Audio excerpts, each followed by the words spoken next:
bet.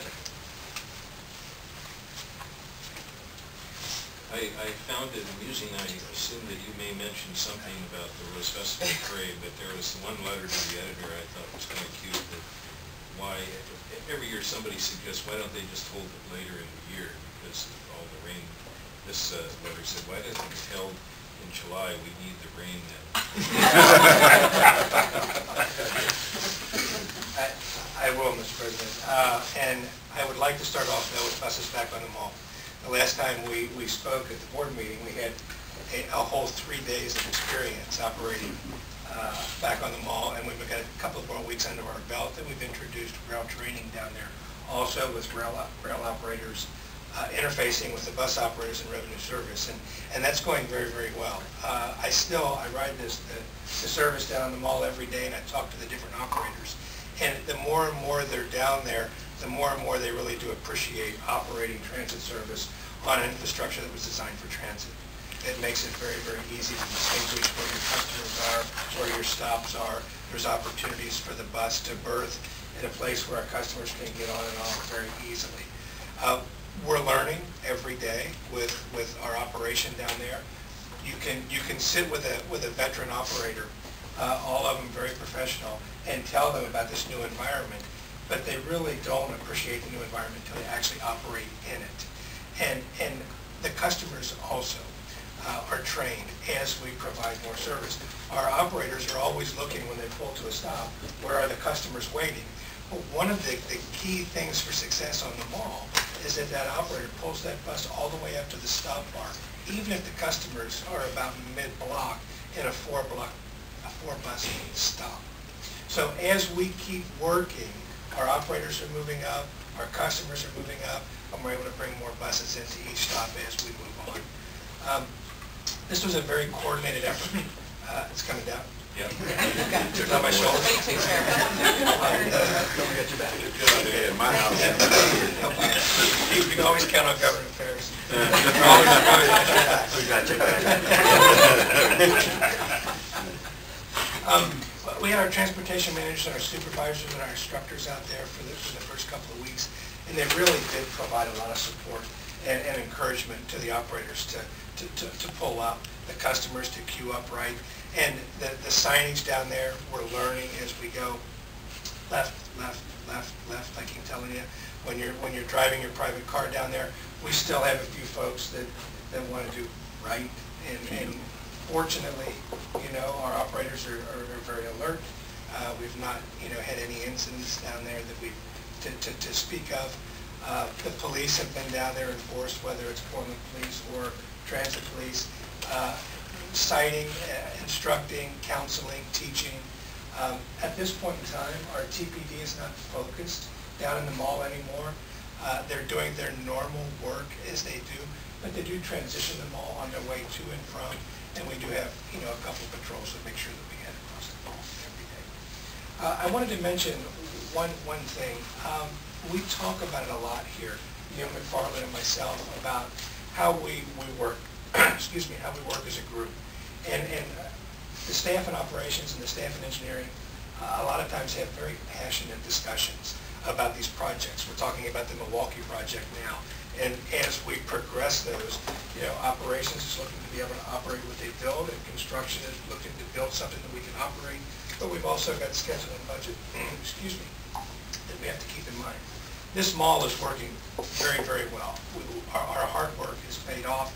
Some of us have had the opportunity to ride the 205 line, and when you go out there and look at that, all those passionate discussions that Neil's group and operations had paid off, and we're really delivering a first-class transit system to the customers that use our service.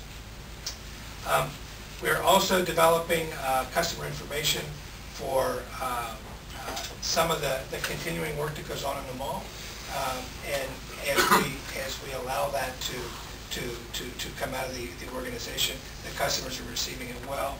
Their smiles when they're on the mall, so I think things have opened very, very well on the mall. At this time, I'd like to call up Peggy Hansen, our Director of Transportation, and she will give us an update on those two parades we've had recently. Good morning, Mr. President, board members. I too read that letter to the editor and thought it was a pretty good idea. I don't know what you thought, but it might work. We've just achieved year 4 of our Rose Festival operations for Grand Floral and Starlight. We achieved it successfully, safely, and reliably once again. I'll start with Grand Floral. Actually, I'll start with Starlight first. That's our first event. That's our evening parade. And that's the one that still continues to present us the ongoing challenges. Starlight ridership for the day increased by about 27% for the service day. No safety, no accidents, no security incidents occurred. We continue to be challenged by the Starlight Run. That's the timed run that starts before the parade. Very historical, a very big part of the Rose Festival's events. And this year it broke a record for us. It was 22 minutes in total duration. And what's important to note about the Starlight Run versus the Starlight Parade, which we now bump through. Our trains and buses bump through at breaks during the parade. During the run, we actually hold all trains and buses. And 22 minutes impacted us. Objective number 1 after the run was over is our first priority is to restore immediately our scheduled service outside of the event. The second priority, which is immediate as well, is to return and get ready to position our trains to come back in for the post-event Starlight attendees. And that was challenging this year. Again, on First Avenue for Starlight, after the event, when everybody leaves all at once, that's a lot different than Grand Floral. Grand Floral, they will stay during the day, attend the Fun Center. Starlight, it's late. We've enjoyed the parade. We want to go home. We continue to be challenged on First Avenue, that corridor heading east and west where everybody converges to board the trains. We're challenged by capacity, getting equipment in to the core CBD area. So that continues and will be our focus of attention as we plan for next year. Grand Floral operation was executed well. It was actually not highly attended this year. The rain held off, but it was pretty chilly for the day. But again, it's year 4. We are scrubbing all the after actions this week, and we'll meet with Rose Festival Association next week. And we will present some options, which we hope we'll be successful at, for allowing them to look at some different routing options for the Starlight Run that will not cause us to hold at our 4 major bump-through areas for our train movement. We've got about 3 in mind that we think will present the integrity and sort of the funness of the Starlight Run, keep it in the core CBD area, but allow us to continue to move the trains and buses through during certain portions of the route. So it's year 4. The relationship's been established. It's really just an operational event now that occurs between Central Precinct, Rose Festival, and TriMet. And the fleet has departed. The Rose Festival fleet departed on Monday. The harbor master was challenged for the day, but it has departed for the year, and we look forward to next year. Great. Well done. Thank you. Thank you.